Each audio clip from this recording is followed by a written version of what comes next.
بالله من الشيطان الرجيم بسم الله الرحمن الرحيم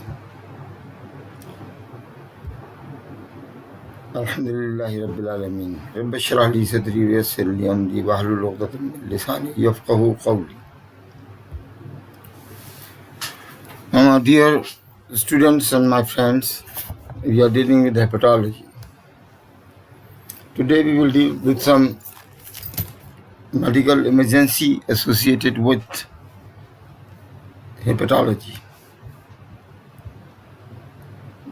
And the topic of discussion is something about acute fulminant hepatitis.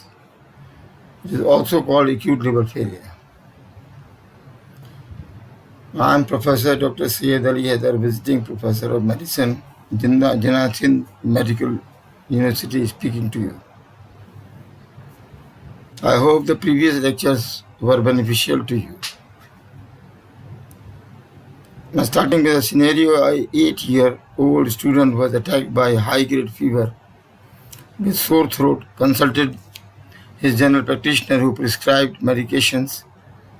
The child was told by the working mother to take rest and use the medications accordingly. He developed paleness and became severe drowsy after 3 days.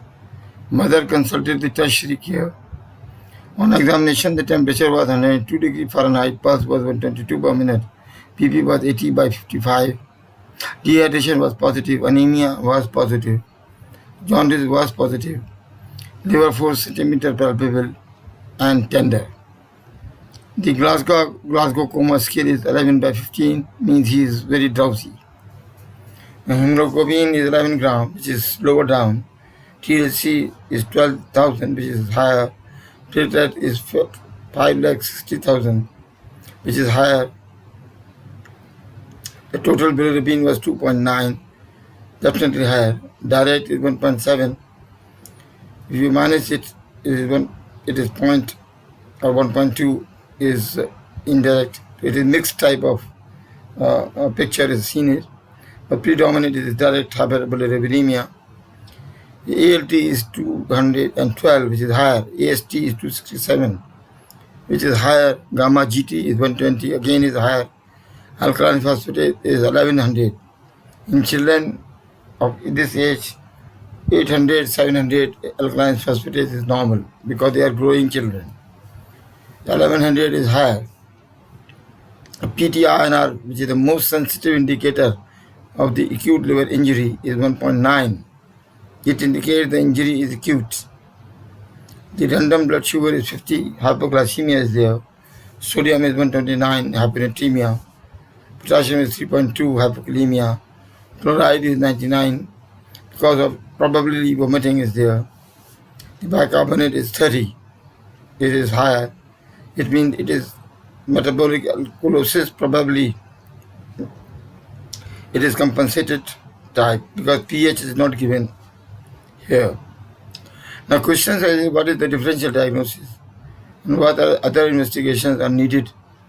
What is the most probable diagnosis and what are your lines of management? Now my diagnosis in this case is related with the drugs. Number one, it is drug induced hepatitis, which is leading to the severity of the problem. Number two, it may be a viral hepatitis which is causing the problem, and it leads to very severe injury to the liver, that is acute liver injury or acute fulminant hepatitis. This is the two basic differential diagnosis with me. Otherwise, there are other causes as well, but in this group, the most important one is the poisoning. The poisoning in this age group is very common. So it may be associated with the paracetamol poisoning. Because the mother was working mother, she hasn't washed the child to take the drug properly. And the child had taken the medications because of the body ache or because of the fever, more doses of acetaminophen, that is paracetamol. Probably this is the cause. The other one is the acute viral hepatitis, is maybe leading very quickly to the acute fulminant hepatitis. The other investigations are needed. Yes, of course, I need it. I need the ultrasound of the liver. I need the X-ray chest, the other routine investigation as well. I need this. And the most probable diagnosis in this case is the drug-induced type of hepatitis leading to the fulminant hepatitis. The lines of management accordingly, because if paracetamol poisoning is there, we have to use the recommendation for the paracetamol poisoning. What is fulminant hepatic failure? The rapid development of the severe acute liver injury with impaired function and encephalopathy because the brain functions are depressed in previously normal liver or well-compensated liver disease. Either it was the normal liver or it was the compensated liver disease was there, but it was compensated. Now it becomes uncompensated. And the patient becomes drowsy and leading to the most important target organ from this disease is brain. The brain functions are deteriorated, depressed. This is the hallmark of this disease. The encephalopathy within the 8 weeks previously healthy liver, it is the subacute type of the encephalopathy. Or subacute type of the fulminant hepatitis. And the encephalopathy, which occurs 2 weeks after developing the jaundice with the previously underlying liver dysfunction, it is acute fulminant type of hepatitis.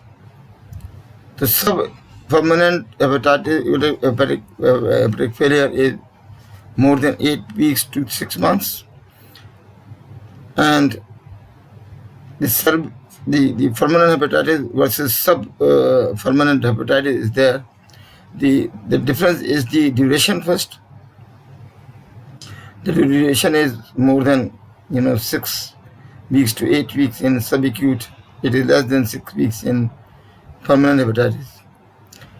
The other difference is that the cellular edema is common in fulminant hepatitis and is rare is subfulminant hepatitis. Hepatic failure. But on the other hand, the renal failure and the portal hypertension are more frequently seen with the subacute type of the fulminant hepatic failure.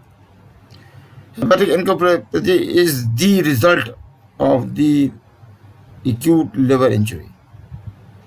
Reverse altered mental and neuromotor function associated acute or chronic liver disease is there. On this, there is destruction of the liver very badly and leads to all functions are depressed. The liver is a very, very unique organ in this. Its weight is 1.5 kilogram. According to my teacher who taught me in 1977, he said that if 1.2 kilograms lost, even the liver can regenerate. It means only the 3 kilogram, 1.5 kilogram, 1.5 kilogram and 1.2 kilogram is lost. In 90% liver is damaged. There are chances of recovery or regeneration. There are chances because it is very, very quickly regenerated. It is a very unique organ. It will be compensated very, very quickly. Pathophysiology is this: the liver is deranged because the function is not there. Its metabolic functions are completely deranged. Every carbohydrate, protein, the fats, everything. So the proteins which are catabolizing and releasing the ammonia, which should be converted into uric acid afterwards, and creatinine, it will not become it is not going on this path rather than on the other path.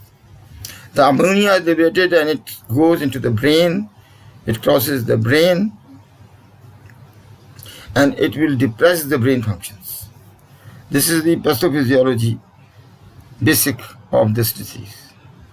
But it comes very, very quickly. It is seen very quickly, very short time. But the other toxins are also claimed other than the ammonia. For example, MRCP and the other proteinated byproducts, the endogenous benzodiazepines, etc., etc. These are there are other theories as well. The most acceptable theory is ammonia, which crosses the blood-brain barrier and it depresses all the functions of the brain. This is the most acceptable theory.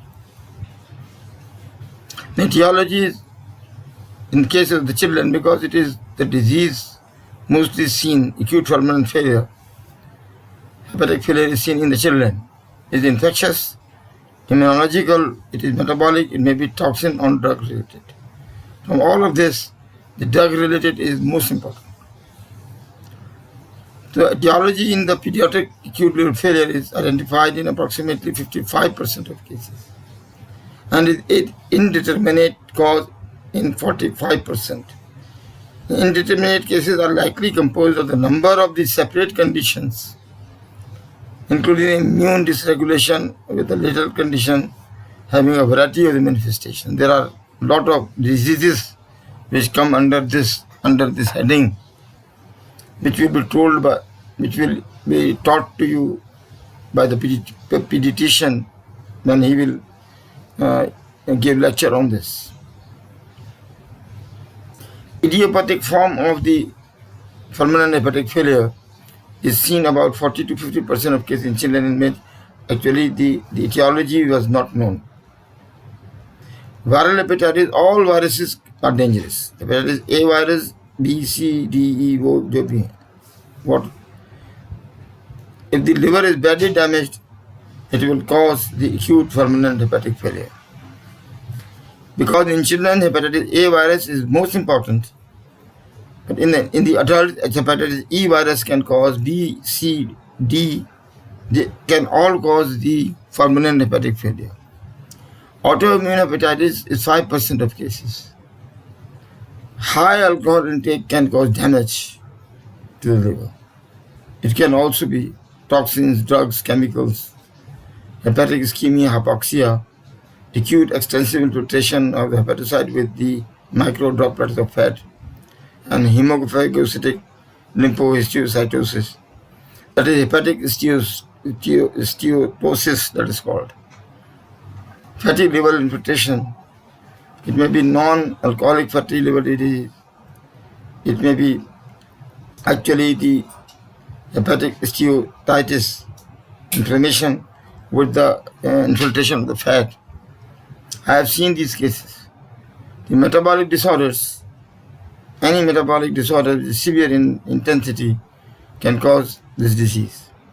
And hepatotoxic herbal or the dietary supplements which are taken by the patients without realizing what are the contents of the in the herbal medicine or in the dietary supplements. The signs and symptoms are the same that acute liver failure. The non-specific symptom patient is very, very irritable. He malaise, there will be nausea, jaundice, ecchymosis, and all features of the you can say the chronic liver disease may be present. Sputter angioma, speedal edema, ascites. You can have the sacral edema, and you can have the finger clubbing, the palmar erythema, etc., etc. Now, in hepatic encephalopathy, this is the most important target organ which is involved in this disease. Age is between 10 to 60 years. And what happens in this, the handwriting and the hand coordination deteriorate in the stages 1 and in stage 2. In stage 2, esterase is prominent. that is the flapping tremors. Reflexes symmetrically hyperactive in stage 3 and maintain neurological signs change rapidly over 6 to 12 hours. Now these are the stages of hepatic encephalopathy which I already mentioned out in my previous lecture. If the age is more than 60, the signs of underlying liver disease diminish. Liver is very small. ALT becomes very low. Confusion more prominent. The precipitating gastrointestinal hemorrhage or infection less often identified. They remain in the stage 1 or 2 for many days. And the diagnosis is delayed. Progression is slower. It's very slow. So it becomes subacute type. In age less than 10, it is the acute type of the fulminant hepatic failure. Signs of the underlying liver disease prominent here. Or extremely advanced cirrhosis, you'll find the leading to the fulminant hepatic failure. The progression through the stage is very rapid in this condition. After 6 to 12 hours, the patient becomes unconscious. Wilson's disease or hepatolenticular degeneration can imitate the hepatic encephalopathy. Wilson's disease, if it is very severe, it can itself cause the fulminant hepatic hepatitis. The complications are hepatic encephalopathy, cerebral edema, sepsis, renal failure, circulatory dysfunction, coagulopathy, gastrointestinal bleeding, pulmonary complications, metabolic disturbances, metabolic acidosis, which I said here, it is compensated, hypoglycemia, which I have mentioned here, hypophosphatemia, and other than that also. The lab investigation in the CBC coagulation profile should be done. Biochemistry, blood gases should be done, and the blood glucose, blood urea nitrogen, creatinine, electrolytes, LFTs, blood gases should be done. Virological markers from A to E all should be done. Microbiology, hemoculture, sputum, urine culture, and EEG will tell you the stage also. Because EEG will disturb in stage 2 to 3 of hepatic encephalopathy. The treatment is the specific treatment should be given. If it is acetaminophen, go for the acetaminophen protocol. Otherwise, in stage 3 and 4 of hepatic encephalopathy, liver transplantation should be done. The complication should be treated for the hepatic encephalopathy or cerebral edema, sepsis, renal failure, circulatory dysfunction, coagulopathy, gastrointestinal bleeding, pulmonary complication, and metabolic disturbance. Now, admit this patient in ICU and go for the ICU measures and treat like this. The ammonia is increased, you know that the concept is the ammonia from the gut lumen. There are bacteria which are definitely they are destroying from apoptosis, and they are releasing the ammonia. The person is taking the food which is converted into the ammonia, etc., etc. So restrict the protein diet to 40 to 70 grams per day. Non-absorbable disaccharide lactulose should be given. I said the lactulose, if you give, it will convert into lactic acid, and lactic acid will release hydrogen, and hydrogen will combine with the ammonia. Ammonia will combine with the hydrogen to form ammonium NH4, which is not absorbed. It will act as a osmotic purgative. Lactulose will also act as the adsorbent of the toxins. Antibiotics should be given to reduce the bacterial proliferation in the intestine. Rifaximin is a very good drug, new drug, very nice. Neomycin was given at one time, but it is renal toxicity. Now it is discarded. Metronidazole can be used. Ciprofloxacin can be used. Vancomycin should be used to reduce the bacterial proliferation. The first line is the lactulose should be given. 50% lactulose syrup, 30 to 60 ml, so that bowel movements occur daily. Lactulose enema can be given. If the worsening or no improvement in 2 days, they add antibiotics, the rifaximin, or I will not say the neomycin, but metronidazole or vancomycin plus ciprofloxacin, etc. should be given. Antacids are needed if it is, you can give. And flumazenil is a very, very tricky type of a drug. It is a weird drug. But it's a benzodiazepine antagonist. They said that the endogenous benzodiazepines may be the culprit of the cerebral dysfunction. So flumazenil can be tried in this condition. Complications: cerebral edema should be treated because of the astrocyte edema and the intracranial pressure and the brainstem herniation, most common cause of death in these conditions. Increased intracranial pressure include the Cushing's triad you will find, and the neurological manifestation, the hypertonic, hyperreflexia, and altered pupillary responses will be seen in this case. The Cushing's triad is nothing but, you know that if it's higher pressure you give, and it will cause more ACTH to release. More ACTH, more aldosterone, and more steroids will cause the condition to worse. Now, the ICP should be controlled, and for the cerebral edema is concerned, elevate the head position, prevent overhydration. If the ICP intracranial pressure is more, then hyperventilation therapy should be considered, and PCOT should be lowered down if no response used. And hyperosmotic agent like mannitol 0.5 to 1 milligram per kilogram can be given.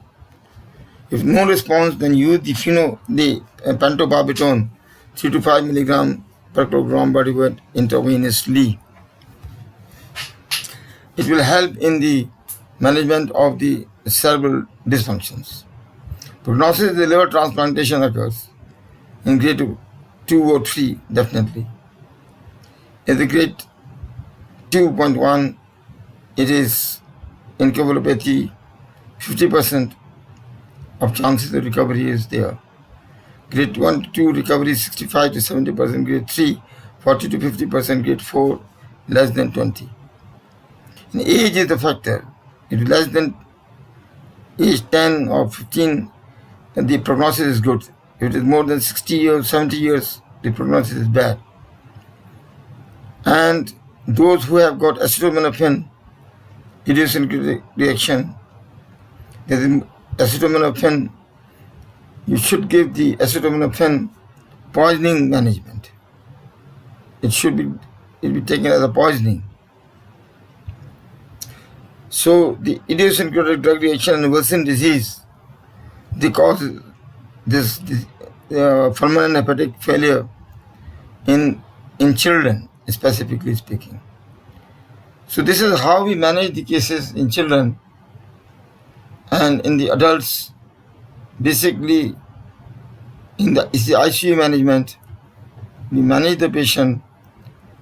We have to go for the management, the fluid balance, for the acid-base balance, and the other balances should be managed. Other than that, the antibiotics should be given, the locally acting antibiotics, and the cerebral edema, you will give the mannitol, and gradually the patient will recover. If it is possible, if it is grade 1 or grade 2 of hepatic encephalopathy, there are chances of recovery.